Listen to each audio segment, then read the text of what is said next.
Hello friend, मैं नीतू यादव। और कल हम लोगों ने टेक्सटाइल के कुछ देखे थे। कैलिकोन तक हम लोग देखे थे। आज हम लोग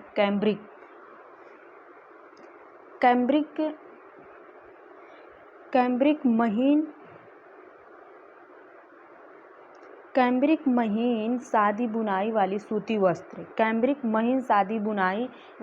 वस्त्र को कहा जाता है। मिश्रण वस्त्र ये विभिन्न रंगों के सहयोग से बने वस्त्र जैसे टेरिकॉट, टेरीवूल, टेरीरूबिया, इन वस्त्रों में मिश्रण किया जाता है। इन रेशों में मिश्रण करके वस्त्र बनाया जाता है, तो इन्हें मिश्रित वस्त्र कहा जाता है। क्रेप बुनाई के दौरान कपड़े की एक ही सतह पर सिलवट डाला जाता है, उसे क्रेप बोला जाता है। बुनाई के द्वारा कपड़े को एक ही सतह पर सिलवट डाला जाता है। अस्थाई रंग जिसका रंग निकलता हो उसे अस्थाई रंग बोला जाता है।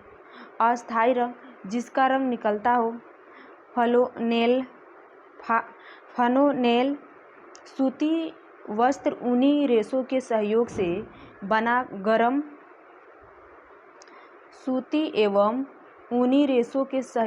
बना गरम वस्त्र जिसे परिसज्जा के द्वारा रोएदार बनाए जाते हैं, इसे फलोनेल कहा जाता है।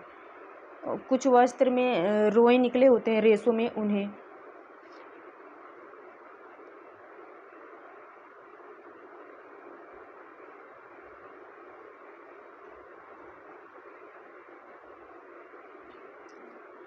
डेनिम एक भारी सूती वस्त्र कपड़ा जिसमें ट्यूल बुनाई का बना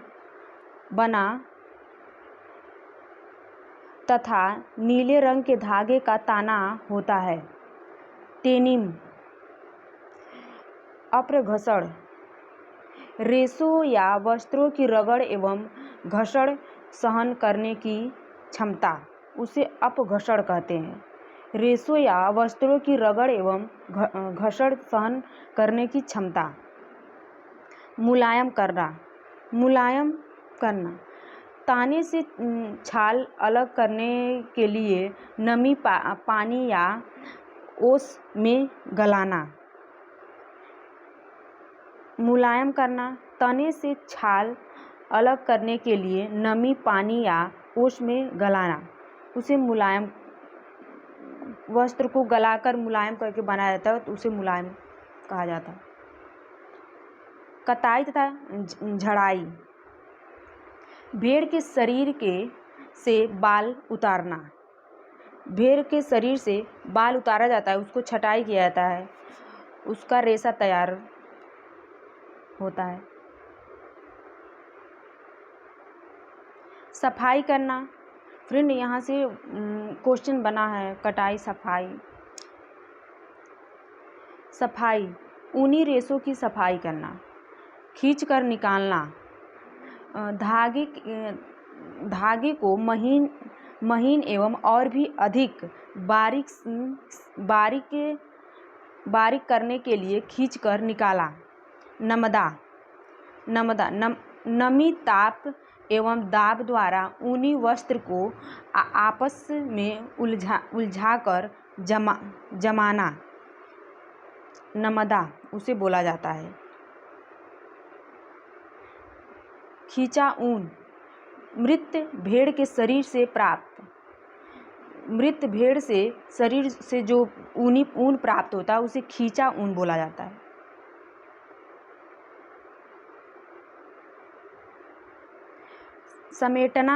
समेटना रेशमी रेशों का बॉबिन पर लपेटना। कीड़ों को पालना रेशों के कीड़ों को पालने की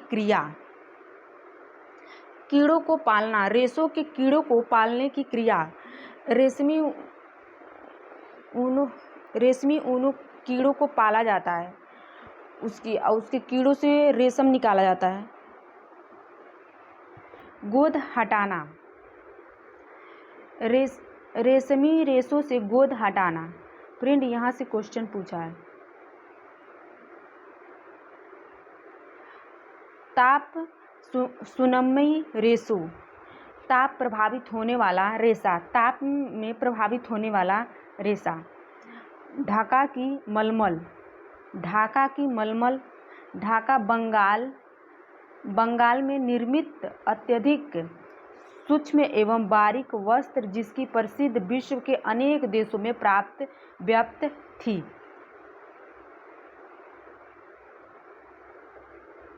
चंदेरी साड़ी, चंदेरी ग्वालियर में निर्मित सूक्ष्म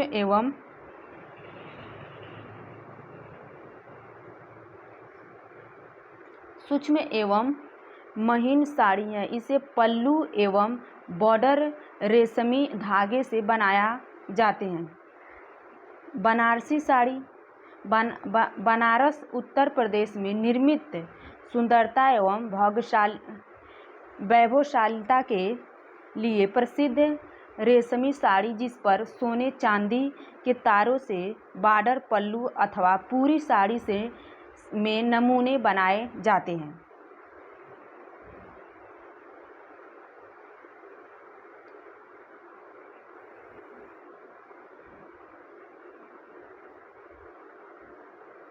पीतांबर, सोने चांदी के तारों से जड़ा हुआ रेशमी वस्त्र अलौकिक सुंदरता के लिए प्रसिद्ध है। पीतांबर, सोने चांदी तारों से जड़ा हुआ रेशमी अलौकिक सुंदरता के लिए पीतांबर प्रसिद्ध है। बंधनी, राजस्थान में निर्मित सुंदरता डिजाइन से प्रयुक्त चटकीले रंगों से निर्मित वस्त्र जिसे विशेष विधि से बांधकर रंगा जाता है। फ्रेंड आप सभी लोग, हम लोग भी बीएड एमए में बंधनी साड़ी का बांधकर कलर वगैरह किए हैं।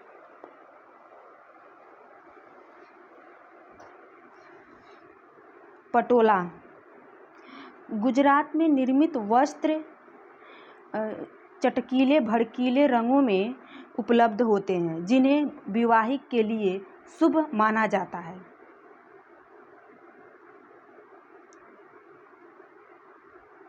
फुलकारी,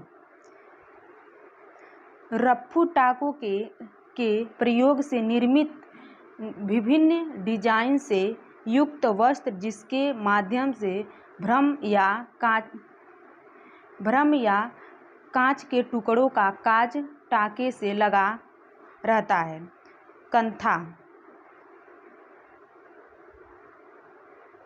कंथा बंगाल की विशेष कढ़ाई है। पुराने वस्त्रों के लिए एक पर एक तरह करके व्यवस्थित ढंग से उपयोग वस्तु तैयार करना तथा रंगीन टाके कच्चे टाके से सिलाई करना। कंथा बंगाल की विशेष कढ़ाई है। पुराने वस्त्रों के एक पर एक तरह के वो व्यवस्थित ढंग से उपयोग की जाती हैं। पुराने डिजाइनों पे उसमें और सारे डिजाइन को एकत्र करके एक पर एक वस्त्र बनाए जाते हैं।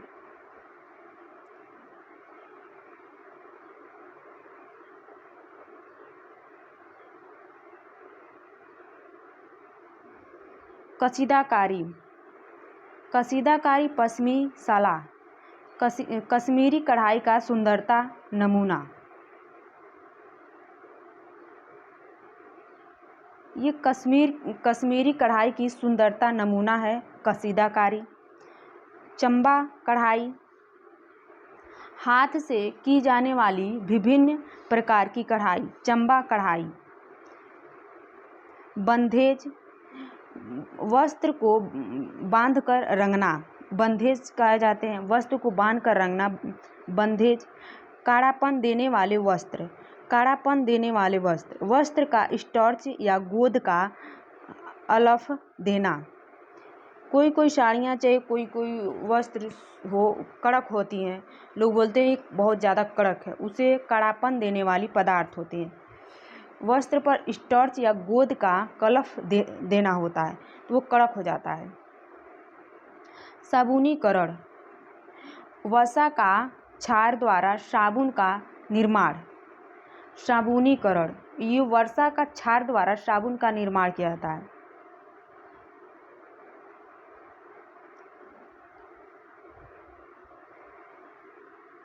अग्निशम सूट वे वस्त्र जो आग में नहीं जलते हैं, सूती वगैरह काटन के आग में नहीं जलते हैं, उसे अग्निशम सूट भी कहा जाता है। ताना, बुनाई के लिए लंबवत धागा। ताना, बुनाई के लिए लंबवत धागा। बाना, बुनाई में प्रयुक्त अनुप्रस्थ धागा। फ्रेंड, इतने सारे रेशों के वस्त्रों के टेक्सटाइल के नाम होते हैं। इतने सारे टेक्सटाइल शब्दावली के नाम हैं, आप लोग प्लीज़ इसे अच्छे से रीड कर लीजिएगा। टीजीटी पीजीटी कहीं से भी पूछेगा तो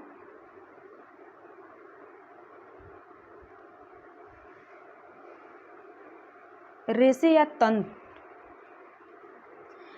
या तंतु वस्त्र निर्माण की मूलभूत इकाई है। इसके बिना वस्त्र निर्माण करना संभव नहीं है। प्राकृतिक में अनेक प्रकार के रेशों का विद्यमान है, परंतु सभी रेशों से वस्त्र निर्माण का कार्य संभव नहीं है, क्योंकि सभी रेशों में वे सभी गुण उपस्थित नहीं होते हैं। फ्रेंड, सही बात है, हर इंसान में हर गुण नहीं उपस्थित होता। वैसे ही रेशे होते हैं, सभी रेशे एक समान नहीं होते। कोई मजबूत, कोई हल्का, कोई ठोस, हर एक तरह का रेशा होता है। क्योंकि सभी रेशों में वे सभी गुण नहीं उपस्थित नहीं होते हैं जो वस्त्र निर्माण हेतु आवश्यक हैं। अतः वस्त्र निर्माण में उपयोग होने वाले वस्त्र या तंतुओं को उनके विधि स्रोत से एकत्र किया जाता है। तत्पश्चात उनकी कताई करके सूत्र या धागा बनाया जाता है, जिसे बुनकर विभिन्न प्रकार के वस्त्रों का निर्माण किया जाता है।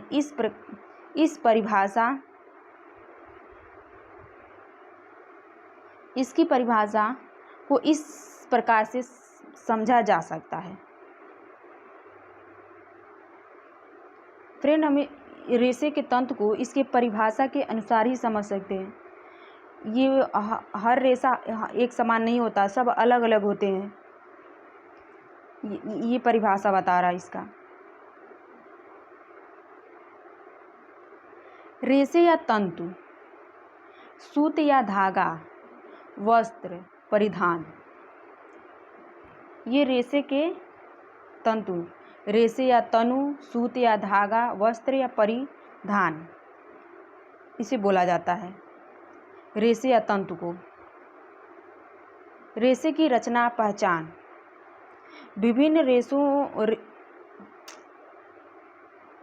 रेशों की रचना भी विभिन्न होती है। कुछ रेशे चपटे होते हैं तो कुछ खोखले नली के समान, कुछ रेशों त्रिकोट, जबकि कुछ रेशों गोल होते हैं। किसी भी रेशों की रचना में निम्नलिखित गुण का समावेश होता है। किसी भी रचना में निम्नलिखित गुण का समावेश होता है। कोई खोखले रेशे होते हैं तो कोई त्रिकोण, तो कोई चपटा, तो कोई गोल। फ्रेंड, आगे हम सारे दिखाएंगे उसका चित्र भी।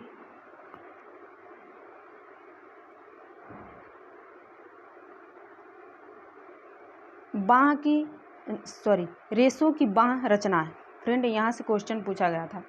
रेशों की लंबाई, व्यास, अनुपस्थिति, काट, आकार, सतह की बनावट, ऐंठन आदि से रेशों की बाह्य संरचना का ज्ञान होता है। आकार, ये वाला क्वेश्चन पूछा था। आकार, रेशों की लंबाई,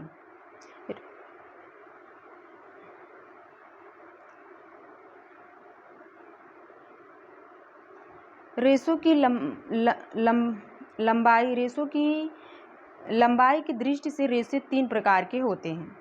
फिलामेंट तंतु। फिलामेंट या तंतु अनिश्चित लंबाई वाला होता है। ये एक रेशे या बहुरेशी होता है, साथ ही लहरदार एवं चिकना होता है। फिलामेंट का प्रयोग रेशों के समान वस्त्र में किया जाता है।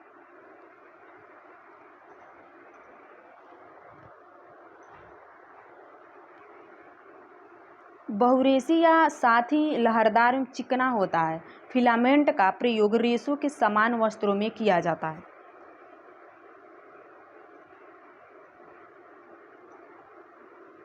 छोटे रेशे। छोटे रेशे, इसे रेशे को इंच या सेंटीमीटर में मापा जा सकता है।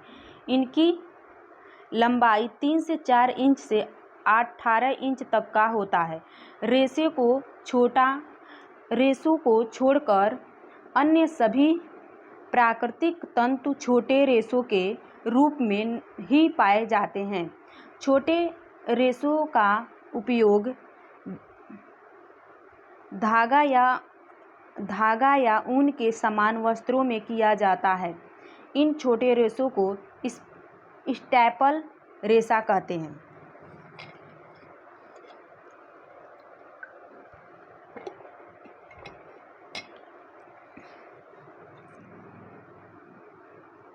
फ्रेंड, यूजीसी नेट में ये पूछ सकता है, छोटे रेशों को इंच या सेंटीमीटर में मापा जा सकता है।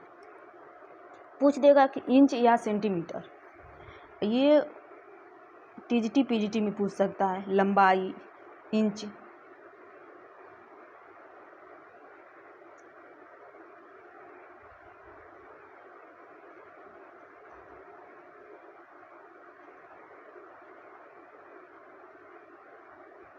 टेक्सटाइल रेशे, धागे तथा बुनाई।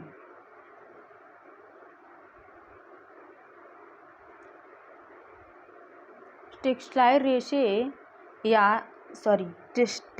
रेशा, धागा तथा बुनाई।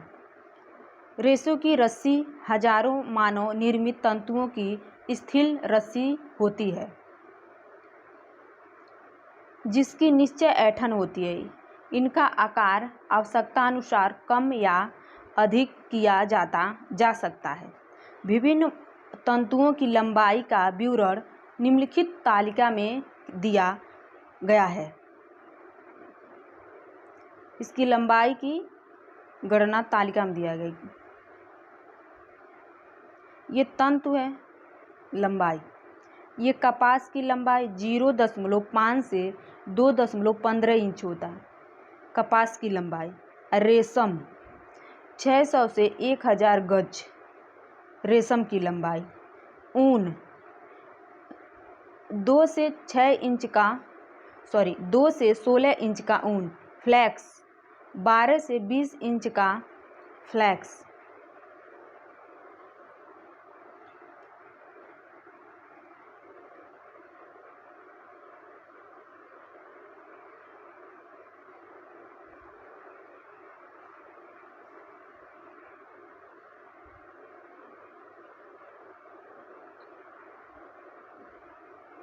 रेशों का आकार एवं व्यास।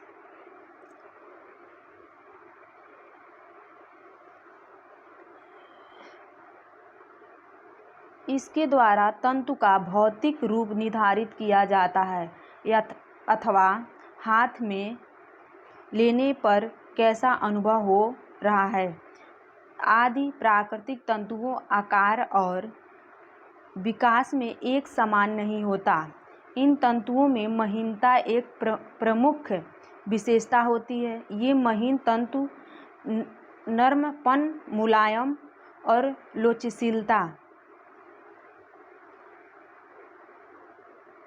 लोचशीलता प्रदान करते हैं, जबकि लंबाई तंतु घुंघराले, खुरदरा और कड़े होते हैं तथा इनमें दाब सहन की क्षमता होती है। रेशे का आकार एवं व्यास। रेशे में सहन और दाब करने की क्षमता रेशों में होता है। महीनता को मापने का मात्रक माइक्रोन होता है। एक माइक्रोन 1000 मिमी या 1/25-40 इंच के समान होता है।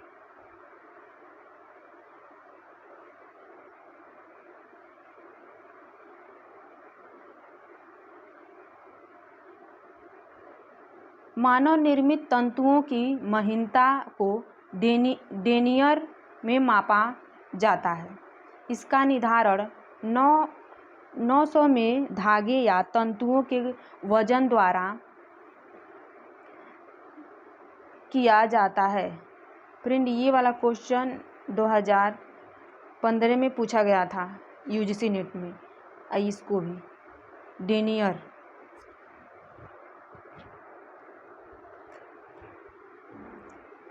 मानव निर्मित तंतुओं में डायमीटर को स्पिरेट के छिद्र और कताई के समय या बाद में खींचने की प्रक्रिया द्वारा नियंत्रित किया जाता है। फ्रेंड, ये वाला भी क्वेश्चन पूछा गया था। यहाँ से यहाँ तक ये क्वेश्चन पूछा गया था।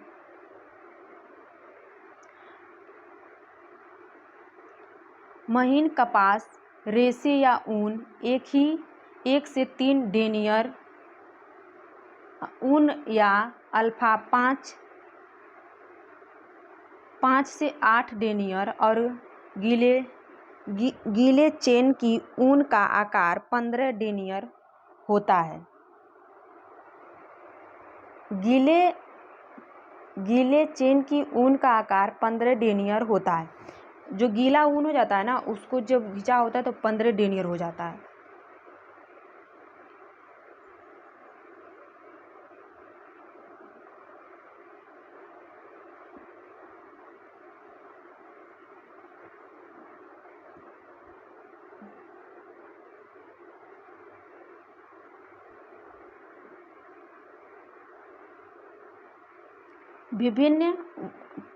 विभिन्न तंतुओं या डेनियर मीटर निम्नलिखित तालिका द्वारा प्रसिद्ध किए गए हैं।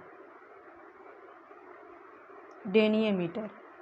कपास है 16 से 20 माइक्रो, ऊन है 10 से 50 माइक्रो, सिल्क है 11 से 12 माइक्रो, फ्लेक्स है 12 से 16 माइक्रो।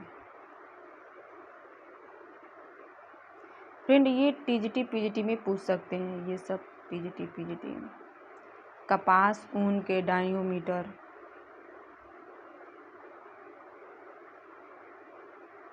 रेशों की उपस्थिति काट की रचना। तंतु की अनुप्रस्थ काट विधि आकार की होती है, जैसे चपटी, गोल, पदकोटि, त्रिभुजा, अंडाकार आदि। प्राकृतिक तंतुओं के आकार के निर्माण के पौधे वृद्धि के समय सेलुलोज बनाने के तरीके।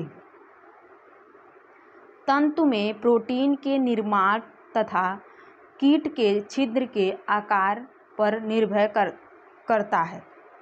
मानव निर्मित तंतुओं आकार स्पिनर छिद्र के द्वारा निर्धारित करता है। रेशे के अनुप्रस्थ काट की रचना। इसकी रचना के बारे में बताया गया है।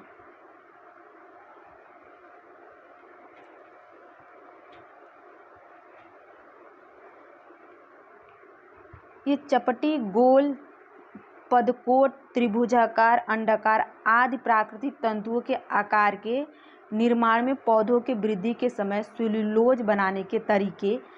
तंतुओं के प्रोटीन के निर्माण तथा कीट के छिद्र के आकार पर निर्भर करता है। फ्रेंड, ये बहुत अच्छा से दिया है। ये रेशे, विभिन्न रेशों का अनुप्रस्थ काट डिजाइन बनाया गया है। मसूर आकार। फ्रेंड, ये यूजीसी नेट में ऐसे पूछ सकता है। रिबन आकार कौन कौन से आकार का है? रिबन आकार ये कपास का है। हड्डी समान वृत्त आकार रेखीय ये रेयॉन का है।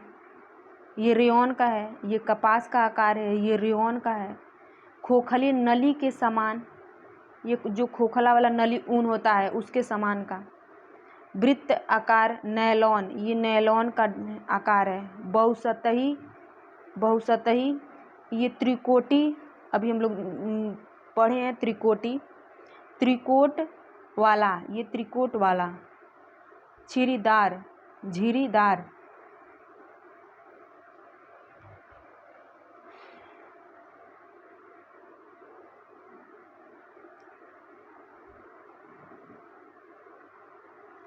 अंडाकार पपटीदार सतह ऊन। चपटी अंडाकार वृत्त कांटेदार फली के समान। ये कांटेदार के समान वाला। तंतु या रेशों की सतही रूपरेखा। तंतु के लंबवत दूरी पर उसी सतह को तंतु की सतह की रूपरेखा कहा जाता है। तंतु की लंबवत दूरी पर उसकी सतह को तंतु की सतह के रूपरेखा कहा जाता है।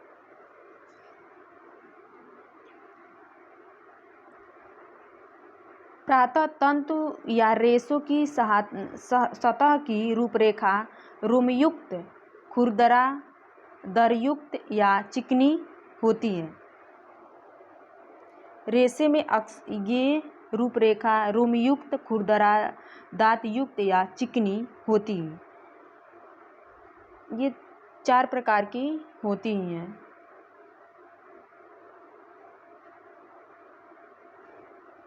ऐंठन या बल। रेशों में मजबूती लाने के लिए ऐंठन देना जरूरी होता है। कुछ प्राकृतिक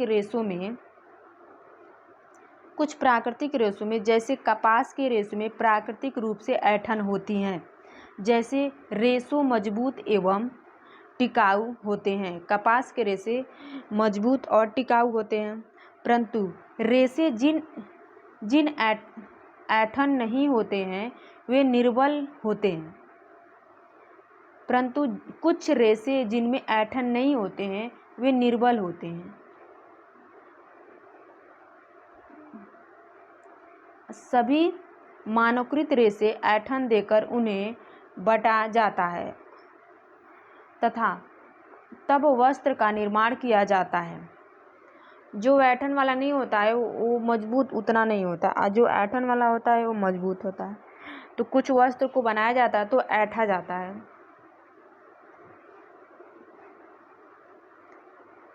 वस्त्र की आंतरिक संरचना। कार्बनिक रसायन शास्त्र की एक ही शाखा है। रेशों में अणु के व्यवस्थित होने के तरीके को तंतु की आकृति कहा जाता है। रेशे के अणुओं को पॉलीमर से जोड़ा जाता है।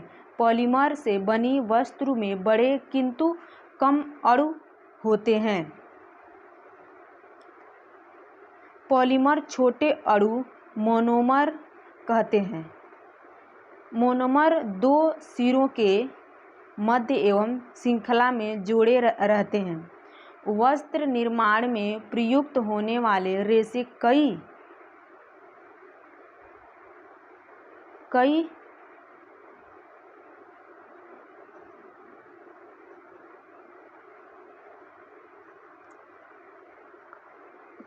मिलियन अणु श्रृंखला से निर्मित होते हैं। श्रृंखला की लंबाई जो कि भिन्न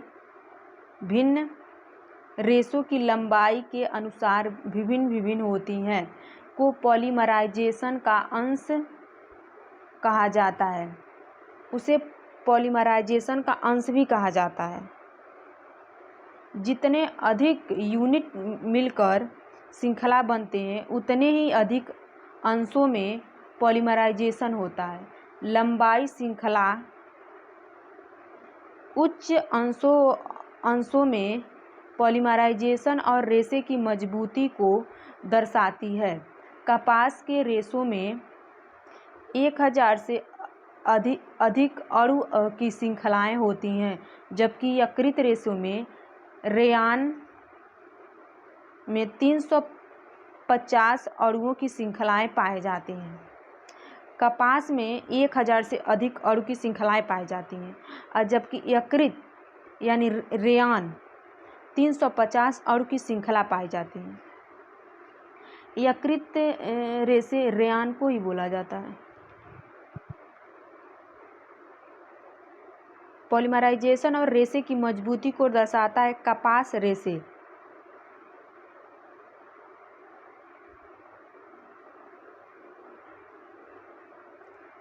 रेशों की अणु श्रृंखला की कभी कभी वजन के आधार पर भी व्याख्या की जाती है।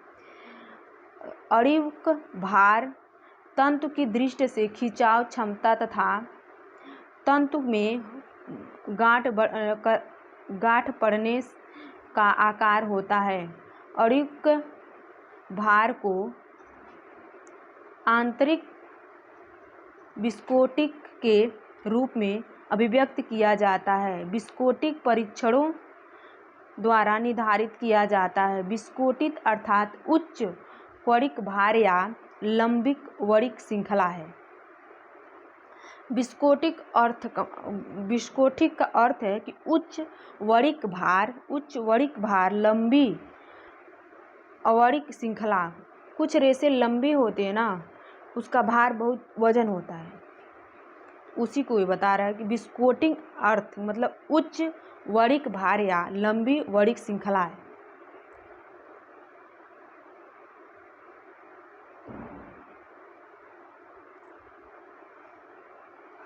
कुछ प्रमुख आंतरिक विस्कोट सेल्यूल निम्नलिखित हैं। 0.9 उच्च मजबूती और उच्च गांठों वाला, 0.6 औसत, 0.4 मजबूती और निम्न गांठ। जब अणु एक दूसरे के समांतर पर तथा तंतु के लंबवत पर अक्ष से जुड़े कहते हैं, उनको हाई ओरेटिंड फाइबर कहा जाता है। जब अणु एक दूसरे के समान तथा तंतुओं के लंबवत अक्ष से जुड़े रहते हैं तो उनको यूरी हेड फाइबर कहते हैं, जो तंतु एक दूसरे से जुड़े होते हैं। इसके विपरीत अणु की बिखराव में संयोजित हो तो उनका लो यूअर एड फाइबर कहा जाता है। विपरीत अणु आदि बिखराव संयोजित हो तो उनका ओडी फाइबर कहा जाता है। कुछ रेशों में बिखराव होते हैं।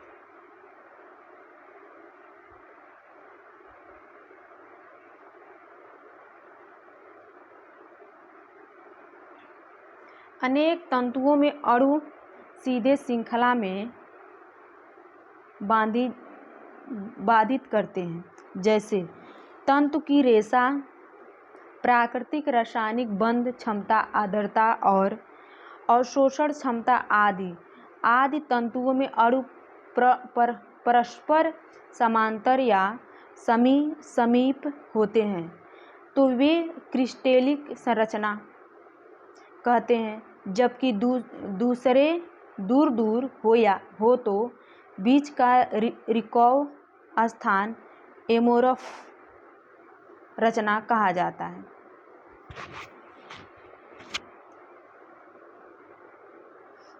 तंतु की प्राकृतिक रासायनिक बंध क्षमता, आर्द्रता और अवशोषण क्षमता आदि। यदि तंतु में अणु परस्पर समान या समीप हो तो वे क्रिस्टलीन संरचना कहलाते हैं। जो तंतु आपस में जुड़े होते हैं वो क्रिस्टल संरचना कहलाते हैं। और जबकि दूर हो तो बीच का रिस्कव स्थान एमोफ्रोबल का संरचना कहा जाता है। फ्रेंड, ये टीजीटी, यूजीटी, पीजीटी, एलटी में पूछ सकता है ये वाला क्वेश्चन। पूरे चांस है। पॉलीमराइजेशन की प्रक्रिया। पॉलीमराइजेशन की प्रक्रिया के अंतर्गत छोटे अणु मोनोमर्स आपस में जुड़े हुए या प्रक्रिया अनेक अवस्थाओं में होती है।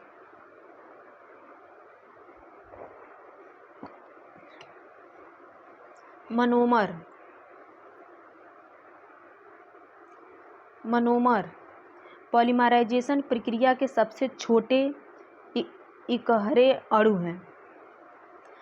पॉलीमराइजेशन प्रक्रिया के क्वेश्चन के बारे में पूछ दे कौन सा सबसे छोटा है, तो मोनोमर। डायमर, जब दो मोनोमर या छोटे नॉन पॉलीमराइजी कंपाउंडर आपस में जुड़े हैं तो डायमर बनते हैं। दो मोनोमर अणु भी कहा जाता है। कभी कभी इसको दो मोनोमर अणु भी कहते हैं, डायमर को।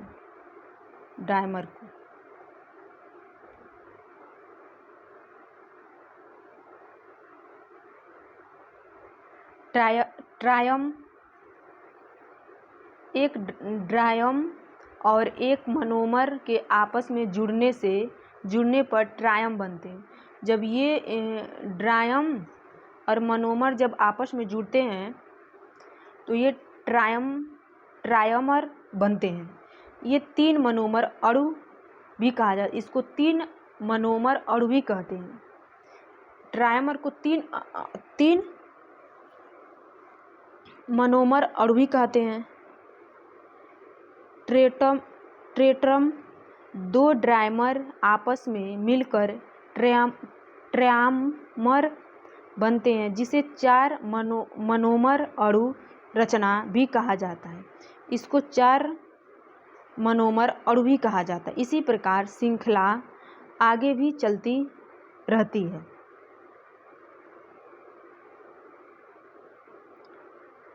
यौगिक जिस रूप में आप आणविक श्रृंखला से जुड़ते हैं उसी आधार पर इसके तीन अणु होते हैं। होमोपॉलीमर्स, एक ही पदार्थ से निर्मित तंतुओं का होमोपॉलीमर्स कहा जाता है।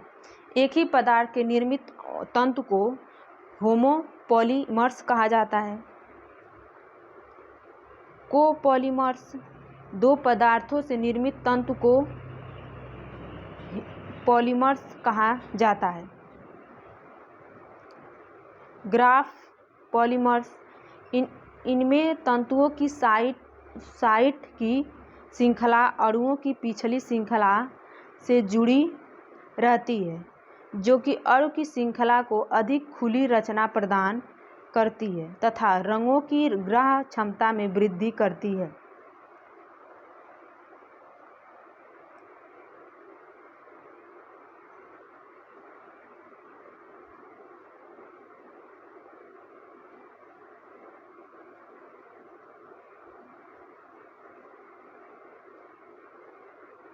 रेशों की रासायनिक संरचना का एवं संगठन। अलग अलग रेशों की रासायनिक संरचना एवं संगठन भी भिन्न भिन्न होती हैं। रेशम, फाइब्रोइन,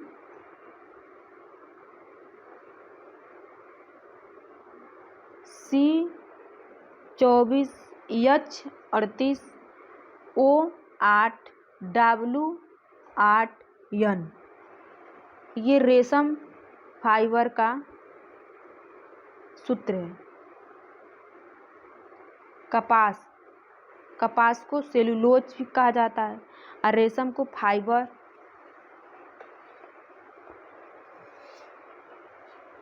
ये रेशम के सूत्र हैं, कपास के सेलुलोज के C6H10O5N।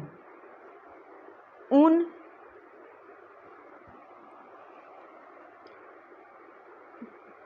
केरेटिन, ऊन को केरेटिन कहा जाता है, इसका सूत्र है C42H157O15N5S। ऊन के सूत्र हैं लिलेन, लिलेन को सेलुलोज कहा जाता है। C6H10O5N,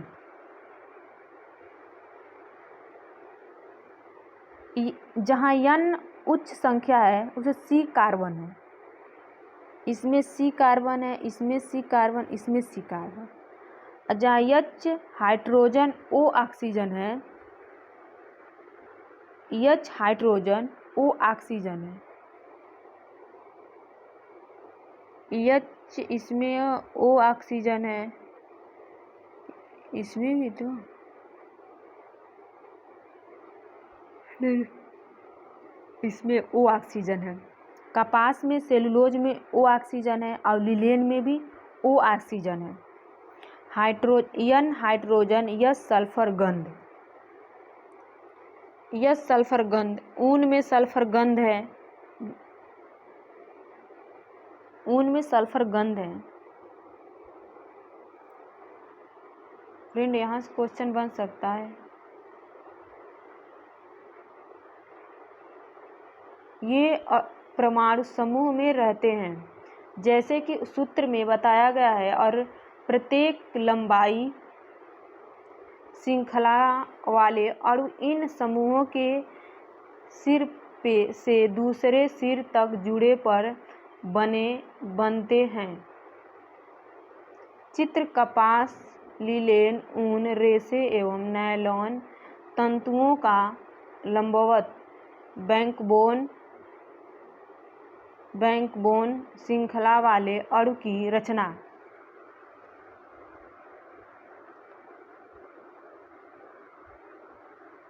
फ्रेंड इसके रचना है,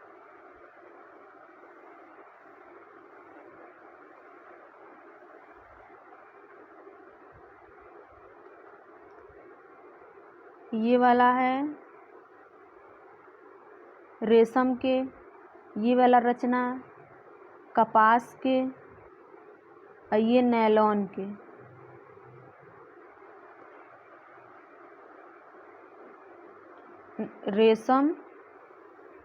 रेशम, कपास, नायलॉन, ये तीनों के ये रचना डिजाइन है।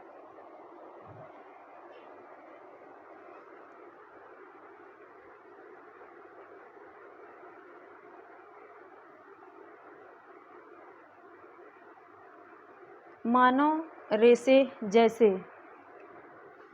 कभी कभी पूछता है मानव रेशे जैसे nylon, polyester, rayon, tericot, terylene, एक्रिलॉन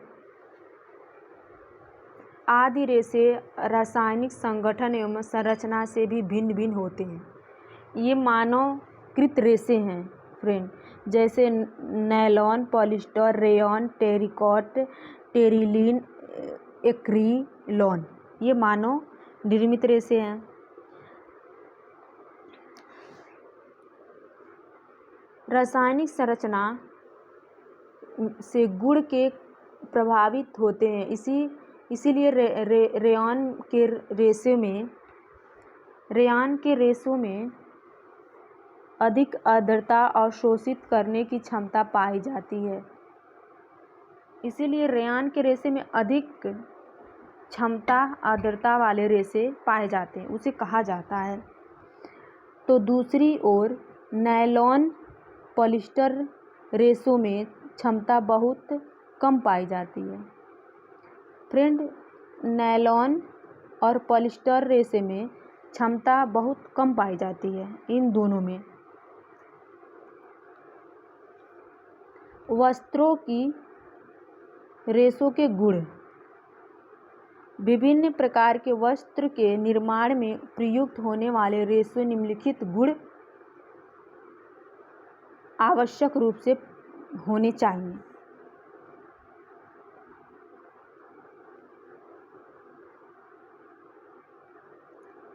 रेशे की लंबाई, वस्त्र के निर्माण में प्रयोग होने वाले धागे निर्माण में प्रयोग होने वाले रेशों को 3 श्रेणी में बांटे गए हैं। ये पहला है फिलामेंट या तनु, दूसरा है छोटे रेशे, तीसरा है रेस रज्जु। फिलामेंट या तंतु यह निश्चय लंबाई वाले होते हैं। अनिश्चय, ये चिकनी सतह युक्त तथा लहरदार होते हैं।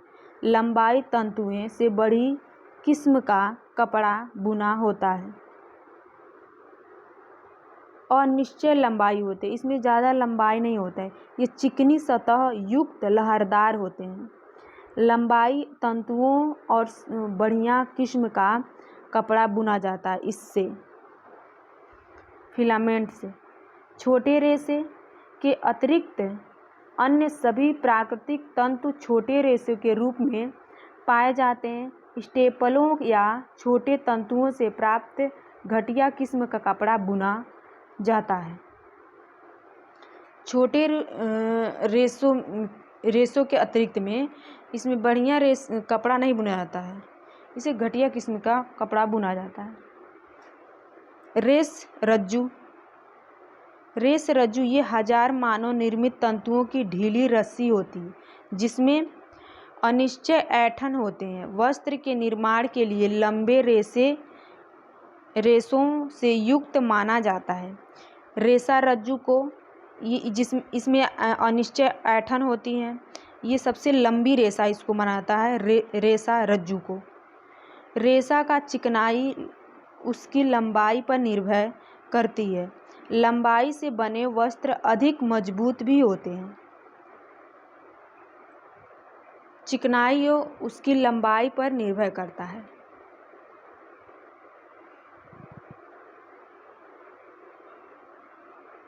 रेशों की दृढ़ता,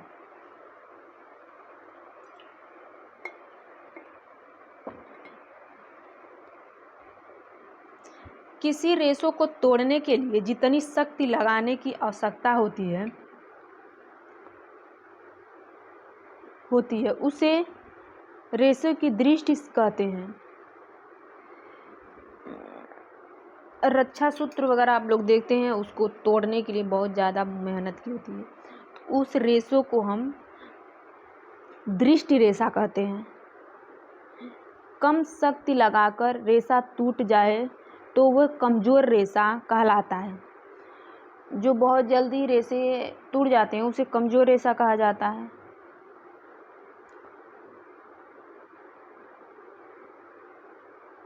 अधिक शक्ति लगाकर टूटने वाला रेशा दृष्टि कहलाता है। वस्त्र निर्माण हेतु धागा प्रयोग होता है। इसके निर्माण के लिए रेशों का प्रयोग दृष्टि प्राप्त आवश्यक है।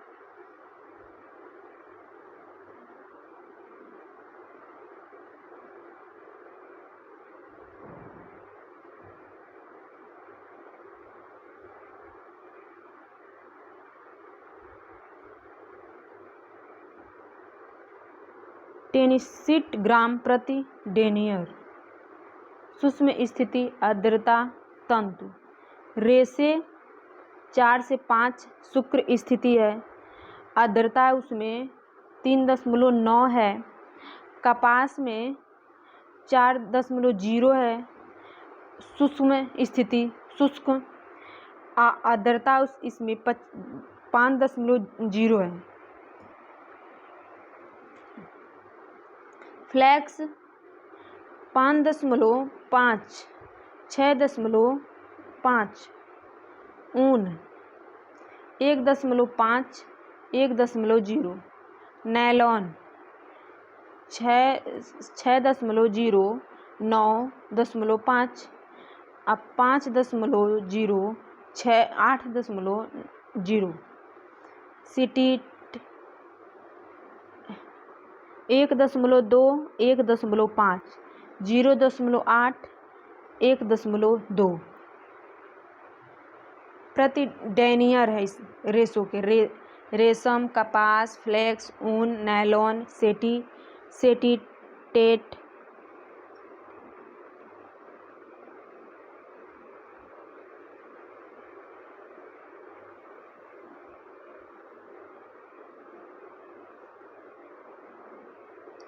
रेशों की परंपरा सटने की क्षमता। रेशों की ये गुण आवश्यक लंबाई का धागा बनाने के लिए आवश्यक है। रेशों के आपस में सटने की क्षमता के कारण ही उन्हें एक दूसरे के समीप तथा एक दूसरे के ऊपर रखकर कताई एवं बुनाई की प्रक्रिया से लंबवत धागा बनाया जाता है।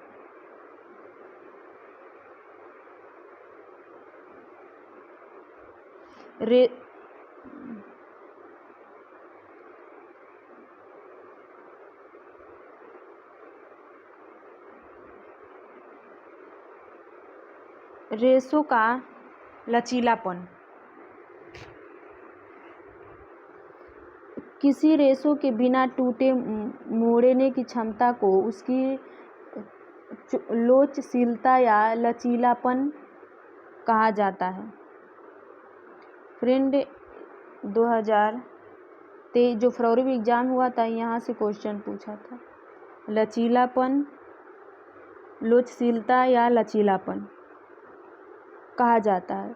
लचीले रेशे से निर्मित धागे से बने वस्त्र पहनने, उतारने तथा उठने बैठने आदि क्रिया में आसान एवं आरामदायक होते हैं। कुछ लोचशील रेशों को निर्मित तालिका द्वारा स्पष्ट रूप से समझा जा सकता है।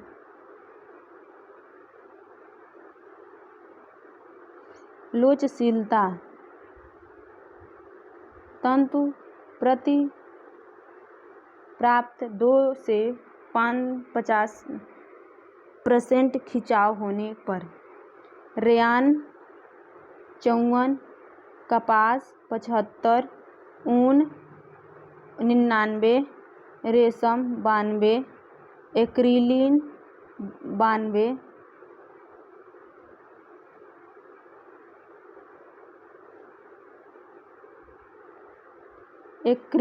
92, एसीटेट 58, पॉलिस्टर 57, फ्लैक्स 65। फ्रेंड ये सब आप लोग देख लीजिएगा बढ़िया से। फ्रेंड अगर एक बार में नहीं मतलब अगर समझ में आए दोबारा देखें, क्योंकि चीज़ें एक बार में ही समझ नहीं आ जाएंगी। हम लोग एक बार देख के फिर छोड़ देते हैं, जैसे लगता है कि सब कुछ आ गया। रेशों में बल लगाने पर उसकी आकृति बदल जाती है तथा बल लगाने पर वह अपने पूर्व अवस्था में आ जाता है। रेशे के इसी गुण को रेशों के प्रत्यक्षता कहते हैं। जिन रेशों के प्रत्यक्षता जितनी अधिक होगी उनमें तनाव एवं खिंचाव सहन करने की उतना ही अधिक क्षमता होगा। अधिक प्रत्यक्षता वाले रेशे दृष्टि धागे बनते हैं। इस प्रकार के धागों से बने कपड़े वस्त्र मुड़ने, दबने या खिंचाव के कारण खराब नहीं होते हैं। रेशे में बल लगाने पर उसकी आकृति बदल जाती है तथा बल लगने पर वह अपना पूर्व अवस्था में आ जाता है। पूर्व अवस्था में।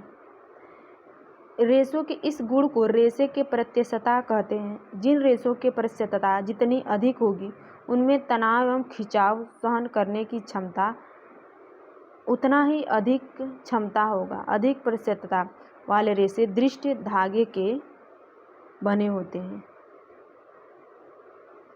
चमक।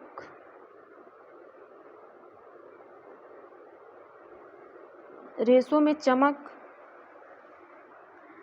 किसी भी वस्त्र में प्रकार का परिवर्तित करने की क्षमता के कारण चमक उत्पन्न होती है।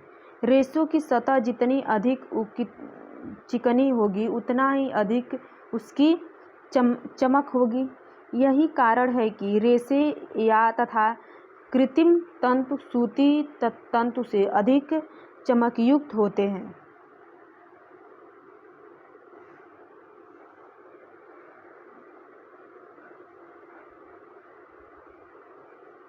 रेशों में अनम्यता। फ्रेंड यहाँ से भी क्वेश्चन बना है। अनम्यता गुण से परिपूर्ण तनाव तंतु कताई बुनाई में लगने वाले झटके तथा मुड़ने व खींचने पर टूट जाता नहीं है। ऐसे तंतुओं से बना धागा मजबूत होता है, जिससे टिकाऊ वस्त्र का निर्माण होता है।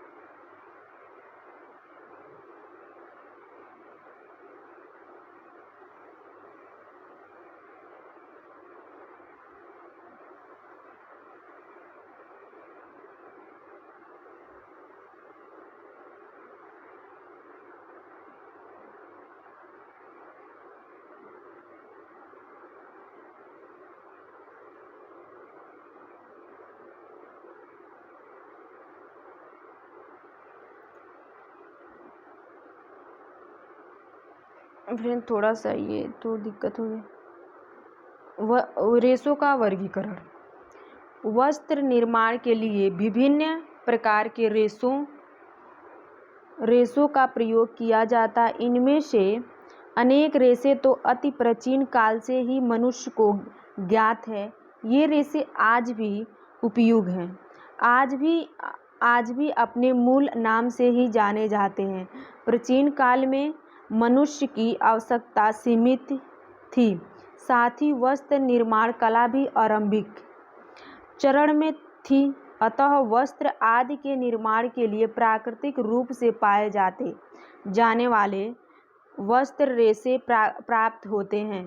वस्त्र निर्माण कला में उत्तरोत्तर प्रगति होने के साथ साथ मनुष्य की आवश्यकताओं में भी वृद्धि हुई तथा जनसंख्या में भी बढ़ोतरी और मनुष्य की रुचियों में भी परिवर्तन होता रहा। इसी कारण प्राकृतिक रेशों से बने वस्त्र से आवश्यकता एवं रुचियों की पूर्ति संभव ना रही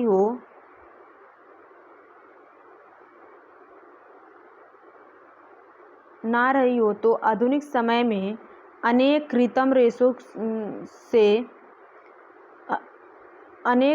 रेशों भी विकसित किए गए। कार्बन, हाइड्रोजन एवं ऑक्सीजन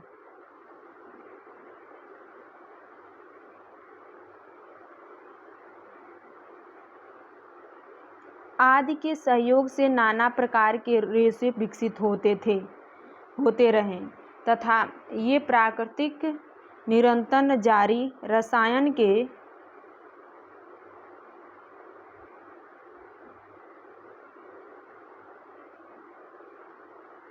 रसायनों के निर्माण से बने ये संश्लेषित रेशे प्राकृतिक रेशों के समान गुण धर्म वाले ही हैं।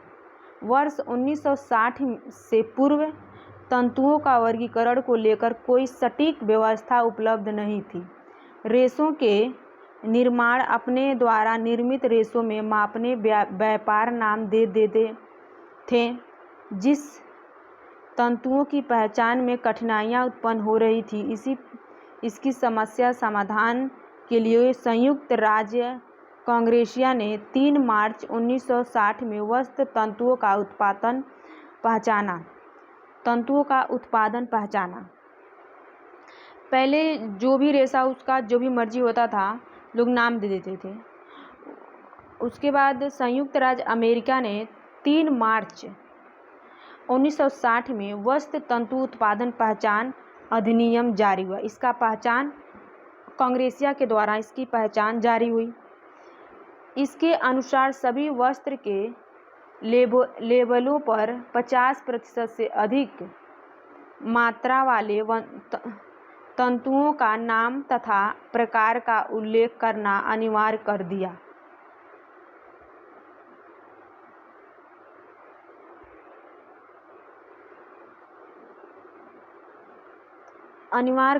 गया। वर्तमान में उत्पादित वस्त्रों पर इस प्रकार के लेबल लगे रहते हैं। वस्त्र उद्योग में वस्त्रों के निर्माण में प्रयोग होने वाले रेशों का वर्गीकरण निम्न आरेख की सहायता से किया जा सकता है।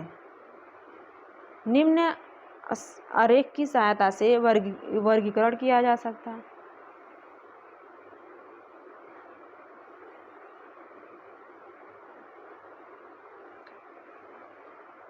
ये रेशे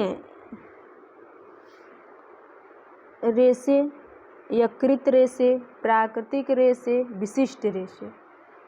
इसका वर्गीकरण है रेशे की। मानव निर्मित रेशे, यकृत रेशे में मानव निर्मित रेशा पाया जाता है और रासायनिक रेशा इसी में रासायनिक और संश्लेषित रेशा इसी में पाया जाता है।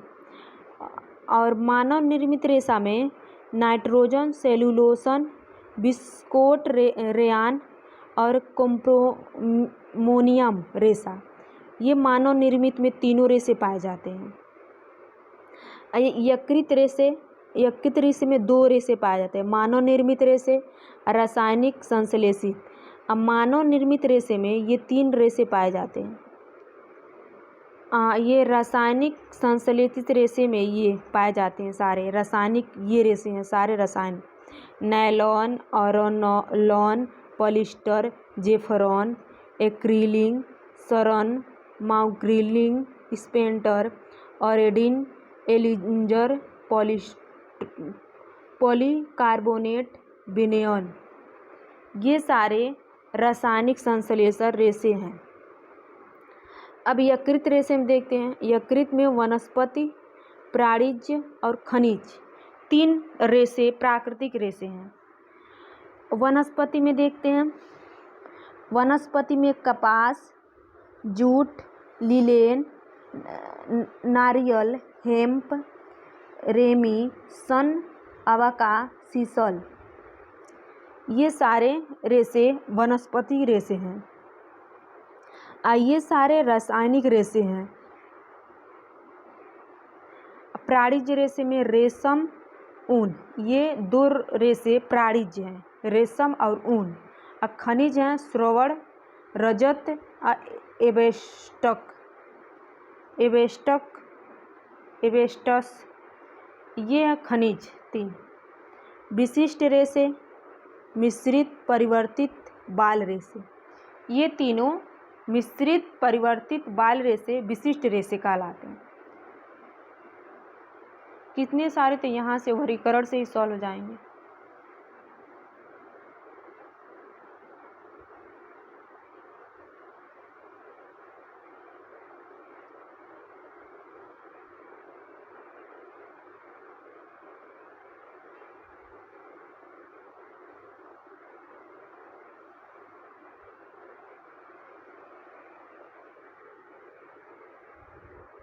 तंतुओं का रेशा प्राकृतिक नहीं होते, ये रासायनिक विधियों से यंत्रों की सहायता से बनाए जाते हैं। इनकी देखभाल व रखरखाव सरल होती है तथा ये तंतु मजबूत एवं टिकाऊ होते हैं। इनकी पर्याप्त स्रोत प्राकृतिक रेशों की भांति सीमित नहीं है, साथ ही ये अल्प समय से बड़ी मात्रा में उपस्थिति किए जा सकते हैं। वर्तमान युग की परिस्थिति एवं रुचियों के आधार पर इस प्रकार के वस्त्रों को आकर्षित बनाया जा रहा है, जिससे इनमें अत्यधिक लोकप्रिय वस्त्रों का निर्माण हो रहा है। कृत्रिम रेशों को लोकप्रिय बनाया जा रहा है, इसमें बड़ी मात्रा में उत्पादित किया जा रहा है।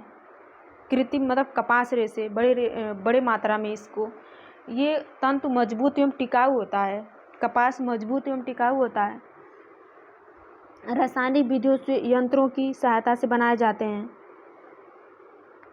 आकर्षक बनाए जाते हैं।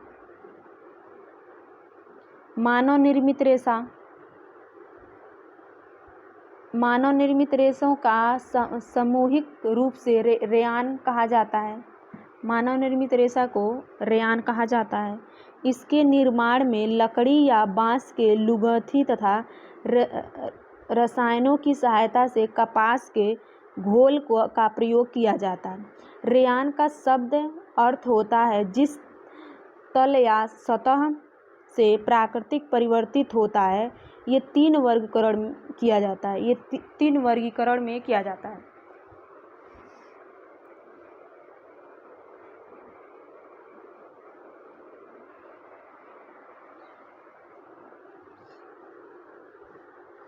नाइट्रोसेलुलोज रेयान, ये रेयान के निर्माण की प्राचीनतम विधि है।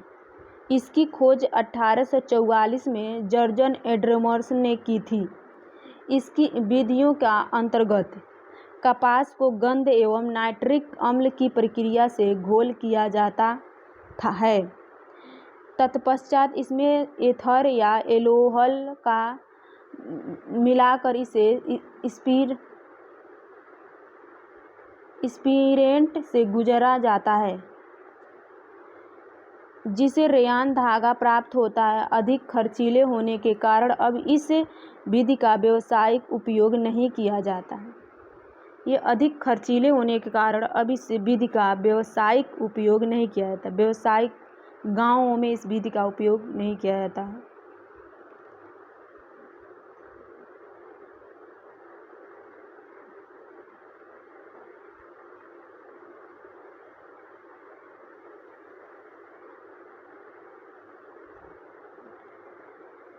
विस्कॉन रेसा, इस विधि की खोज 1892 में वीबर, क्रॉस तथा मिल्डल ने किया था। इस विधि के अंतर्गत बांस के लुगदी पर कॉस्टिकल तोड़ने की अभिक्रिया से इसे क्षारीय सेलुलोज में बदल लिया जाता है। कुछ दिन इसमें कार्बन डाइऑक्साइड CS2 मिलाकर जैथेन सेलुलोज बना लिया जाता है। तत्पश्चात इसे कास्टिल सोडे के विरल घोल में डालकर गाढ़ा करते हैं और इसी गाढ़े द्रव को विस्कोस धागा कहा जाता है। विस्कोस के जमाने के बाद इसे स्पिरेंट से निकाला कर धागा तैयार किया जाता है। ये बांस के लुगदियों से कॉस्टिक होता है सोडे की अभिक्रिया में सेलुलोज में बदल दिया जाता है।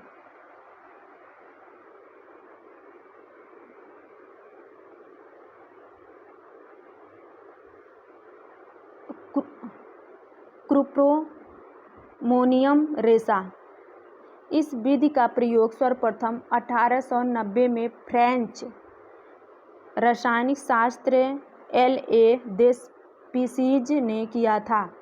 इस विधि के अंतर्गत कपास की पट्टियों को कास्टिक सोडे के घोल में घोलकर इसमें कॉपर सल्फेट तथा अमोनिया हाइड्रोजन मिलाया जाता है। इस द्रव के जमाने पर इसे स्पिरेंट से गुजारा कर धागा प्राप्त किया जाता है।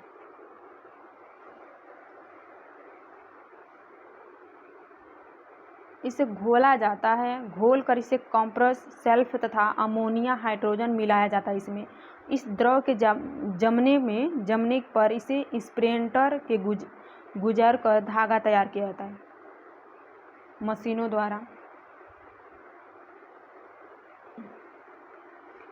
रासायनिक या संश्लेषित रेशे, रासायनिक तंतुओं का निर्माण विभिन्न रासायनिक पदार्थों को रासायनिक अभिक्रिया के माध्यम से तैयार किया जाता है। इस क्रिया में सबसे पहले नायलॉन सॉल्ट या निर्माण होता है, जिसे पिघलकर तथा फिर स्पिरेंट से गुजरकर सुखाया धागों का निर्माण किया जाता है। इन धागों को तपी की सहायता से मनपसंद आकार में ढाल लिया जाता है। इसी कारण इसे ताप शून्य तंतु भी कहा जाता है। रासायनिक धागों से इसे सुखाकर इसे पिघलाया जाता है। जैसे सोना चांदी पिघलाकर कितने डिजाइन बनाए जाते हैं, उसको भी उसी तरह से पिघलाकर डिजाइन तैयार किया जाता है। हेलो फ्रेंड, बहुत ज़्यादा है, अभी हम लोग इतने कल देखेंगे फ्रेंड। कम से कम इसमें 3-4 वीडियो बनेगा क्योंकि बहुत लंबा है। तो प्लीज़ आप लोग देखिए और बताइएगा। थैंक यू दोस्तों।